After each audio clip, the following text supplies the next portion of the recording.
that are being developed currently will be funded through the Highway Safety Improvement Program. And TE funding is for sidewalk programs in Somersworth coming up. So public transit, this was another major issue that came up in our conversations with communities. We're known in this region for having high quality public transit services. Our GIS staff member here, Dan, created this map of coast routes over there.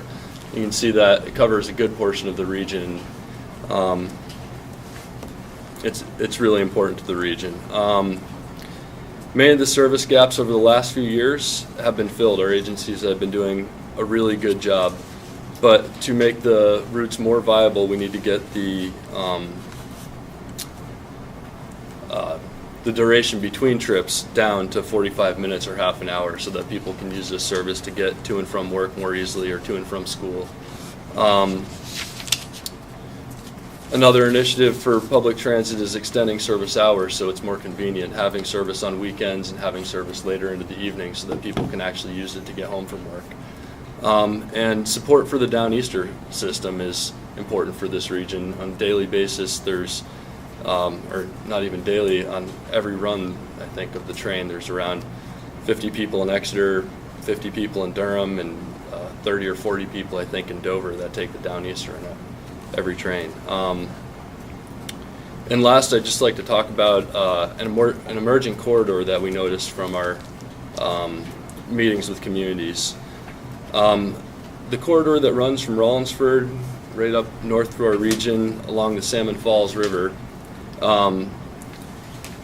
is becoming one of the big up-and-coming areas in the region. The widening of Route 16 is promoting that, and the North Coast Rail Line also runs through this corridor.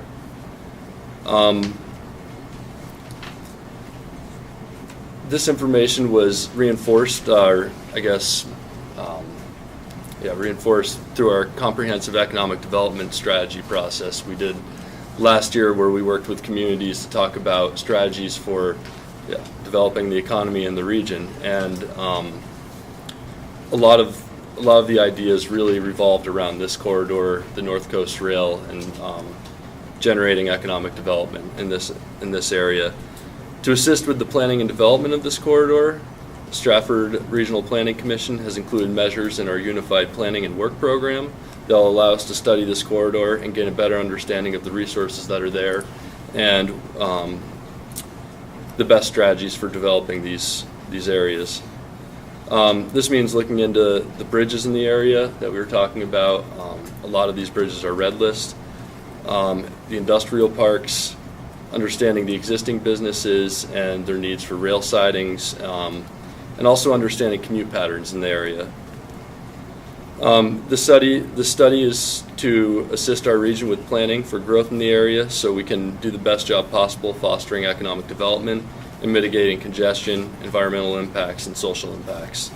And some of the projects that have come out of that are related to transportation are the need for rail sidings in Rochester at their industrial park. Albany Composites is a new company that's moved in, I think this past year, and they've expressed that in the future they'd be interested in having a rail siding so that they could get some of the trucks off the road. Another business in Milton is Index Packaging, which had a similar request for rail sidings. So I believe that's an important area for the region. And that's all I have for tonight. Thank you. Thank you very much. Yeah. Appreciate it. Before I open it up, I noticed somebody from Congressman Ginta's office has arrived. Do you want to stand up and introduce yourself? Sean Thomas. Great, thank you. And State Representative? Do you want to stand up and introduce yourself? Sandy Keynes from Rochester. Great, thank you. All right. Does anybody have any questions or comments? Would anybody like to speak tonight? You must be from Coast. Yeah. I'm tagged. You're tagged because of your vest that says Coast. First, thank you, Counselor, for the opportunity. Very much appreciated. My name's Rad Nichols. I'm the Executive Director at Coast. here representing the 16 communities that Coast serves with public transit service in the region directly. We also subsidize service in somewhere between another 20 to 25 communities, depending on how you count it, in primarily Rockingham County. Coast, this spring, will be celebrating our 30th anniversary of providing service in the Seacoast. We were formed in 1981 as an independent nonprofit with the goal of promoting and/or providing public transit service in the region. In 1985, we were further defined by the New Hampshire State Legislature as an independent public body so that we could directly accept federal funds and take that burden away from the DOT, which quite honestly that they had asked that we would do. At this point, we are a well-recognized component of the overall transportation network here in the Seacoast, and we've worked long and hard to achieve that status, and invested heavily in our staff and our equipment, so that we're a high-quality, reliable service for the area's residents and businesses. Mark had mentioned that we have very high levels of public transit service in the region. I would argue that we have some of the highest in the state, between ourselves and Wildcat Transit, which we are also very lucky to have in our region, serving the university, which is, of course, one of the major economic drivers in the region. So, last year, Coast provided nearly 500,000 trips on our system. The number one use of our system is to access work. The number two use of our system is to access commerce, whether that be to go and purchase local goods or go to purchase local health services. So we have a significant impact on the local economy. Last year, the folks that used our system, given the current level of gas prices, saved approximately $600,000 in personal gas expenses by using our system. That also equates to about 4 million pounds of carbon dioxide not being released into the atmosphere of the Seacoast here. Public transit in the state is growing, and it's strong. At Coast, our ridership has grown between 8 to 12% annually over the last 11 years. In the last 3 years, our organization has actually nearly doubled. In the next year, we're poised to expand by another 25 to 30% with the projects that we have funded and currently planned. That being said, a 30 to 35% cut in federal funding at Coast. We receive about $1.8 million in Federal Transit Administration funds every year. That would equate to about a $650,000 hole in our annual operating budget that we have absolutely no way of filling. And that $650,000 hole equates to about somewhere between 11 and 12,000 hours of service on the street. I made the remark last night, and I stand by it. That's going well beyond the bone at that point. We've effectively cut off our legs, if that in fact happened. Should this federal funding scenario materialize, we had met with Commissioner Campbell before he left and discussed the option of using toll credits to support public transit in the state. And I think at that point we would hope that that option would be extended to public transit providers, all public transit providers in the state, to help minimize the ripple effects of those federal cuts would have on the local communities, and be able to maximize the leveraging of the federal funds that are still available to us.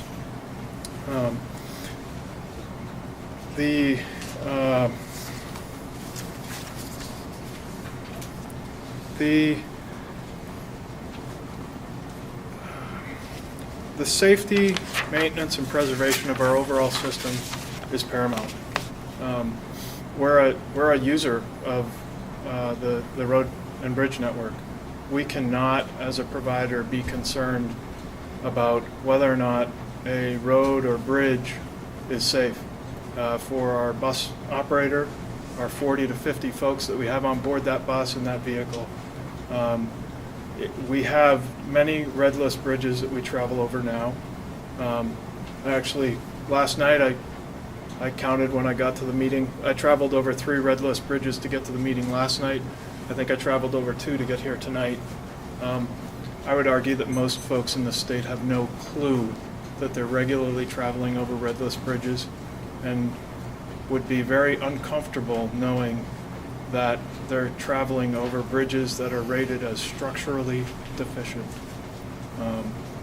We had a TAC meeting earlier this year, and the discussion around what projects would move forward revolved around, well, how red is it? Is it deep red or sort of pink? I find that absolutely absurd that we're having those discussions. If we cannot maintain the safety of our network and preserve our network appropriately, we will suffer the potential economic loss of commerce going elsewhere. The CMAQ and TE program, Mark had mentioned Coast and Wildcat have availed ourselves liberally of that program, thanks to the support of our local communities and the state and the DOT. We've used upwards of $10 million at Coast over the years since 2001. We started the Portsmouth trolley service with CMAQ funding. We started the Dover Fast Trans service with CMAQ funding. We will be starting a new commuter express service, the first route will probably start here in Rochester to get folks down to the shipyard. We used to provide that service in the early 80s. We're very excited to be reintroducing that service for the region with probably this January, and we hope to grow that significantly from the initial first route we started out of Rochester. The Park and Ride out of Rochester will be serviced by that service. We also have the expansion of our and frequency improvements of our Route 2 and trolley services as part of the Little Bay Bridge mitigation measures that will go in place hopefully next September. So we've got an awful lot riding on the CMAQ program, and we hope that the CMAQ program in the future will allow us to further expand into communities like Rochester, like Somersworth, as we have done in Portsmouth, successfully in Portsmouth and Dover. With our system basically started as a regional system, and we run through the downtown, but historically we haven't done a very good job of getting out into the other pockets of the community. The trolley service, Fast Trans, we've done that, and we'd like to replicate that in other communities like Somersworth and Rochester. Certainly the proposed cuts to the CMAQ and TE programs would prohibit that, and it would prohibit the growth, the economic growth that I think the CMAQ program and TE program provides for those communities that are lucky enough to see those funds come in. STP funding, I'll let Diane talk about that and her programs that she's running at Coast relative to that. It is important, it is new, and it's hopefully something we can keep in place.